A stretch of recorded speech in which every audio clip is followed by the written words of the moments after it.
এসো না, খাওয়া হয়ে গেছে মা? কি দিয়ে খেলে? হ্যাঁ, এই দেখো আমার সোনামা কচুরলতি দিয়ে চিংড়ি মাছ করেছি, খাচ্ছে।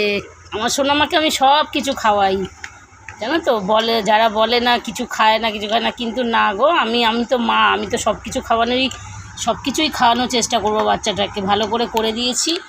এই দেখো, এই যে এই চিংড়ি মাছ দিয়ে কচুরলতি করেছি আজকে। আসলে আমাকে বললাম খা, খুব ভালো লাগবে। দেখো খেলো।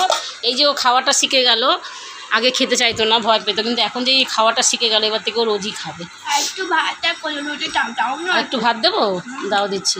তো এই যে সোনামাকে আরেকটু ভাত দিলাম। এবার ও বললো আরেকটু কচুরলতি নেবে, এই তো। চিংড়ি মাছ দিতে হবে, তুমি তো কচুরলতি দিয়ে দাও। চিংড়ি মাছ পড়ে যাচ্ছে, কারণ চিংড়ি মাছটা আজকে অনেকটা দিয়েছি বাবু, যাতে ভালো বেশি করে চিংড়ি মাছটা ভালো লাগে। এই যে খুব টেস্টি হয়েছে, খাও। আর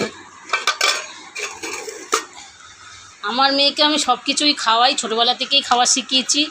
ও তেতো বলো, মানে যা যা খাওয়াতে হয় বাচ্চাদের সব কিছু আমি খাওয়া শিখিয়েছি।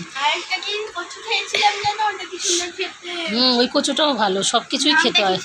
কচুর শাক, ওটা কচুর শাক। হ্যাঁ, আর কিছু কিছু মানুষ বলে কি আমার মেয়ে রোগা, মানে মায়ের চেয়ে মাসির দরদ বেশি দেখায়। ওর মাসিরা তো ছেড়ে দেয়, ওর মাসিরা প্রচুর করে, ওর মাসিদের তুলনা হয় না। আর ওর মাসিদের মতন কেউ হতেও পারবে না। তো ওর মাসিরা সব সময় দরদ দেখাবে, ভালো মন্দ সব কিছু ওর মাসিরা আছে, সে ওর মাসিদের কথা আমি বলছি না। কিন্তু কিছু কিছু পাবলিক আছে, তারা আমাদের মানে আত্মীয়র মধ্যে পড়ে, আবার আত্মীয় আমি ভাবি না। তো তাদেরকেই বলছি, বলে আমার মেয়ে রোগা, আমরা খাওয়া কিছু মানে আমার মেয়ে রোগা, আমি মেয়েকে রোগা করেই রাখতে চাই, কারণ ও একটা নাচ শেখে। ও যে প্ল্যাটফর্মে ও মানে যেটা করে, সেটার জন্য ওকে রোগা থাকতে হবে, ওকে বেশি মোটা হলেও চলবে না।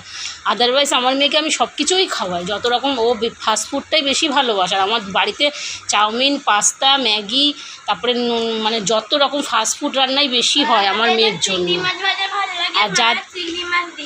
আর যার যার গঠন যেরকম থাকে, তো এইসব ফালতু কথাগুলো বলে যারা না, অথচ কোনো দিন তো একটা আমার মেয়েকে লজের সময় না তাকে সাধেনি, আবার বেশি দরদ দেখাতে আসছে। তাই তোদেরকে অত দরদ করতে হবে না আমার মেয়ের জন্য।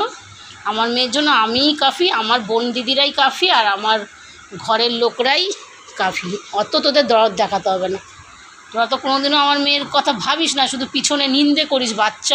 বাচ্চার মা হয়ে বাচ্চাকে নিয়ে নিন্দে করে, মানে এগুলো কিছু কিছু মানে পাবলিক আছে, আমি মানে বলতে চাই না, তবু বাধ্য হয়ে আমি বললাম, ঠিক আছে। আর আমার সোনামাকে ভালোবাসার লোক প্রচুর আছে, প্রচুর। তোদেরকে অত বাজে কথা বলতে হবে না রে। আমার মেয়ে রোগা থাক, কালো থাক, যেরকম থাক, আমার কাছে অনেক ভালো, আর আমাদের সবার কাছেই ভালো।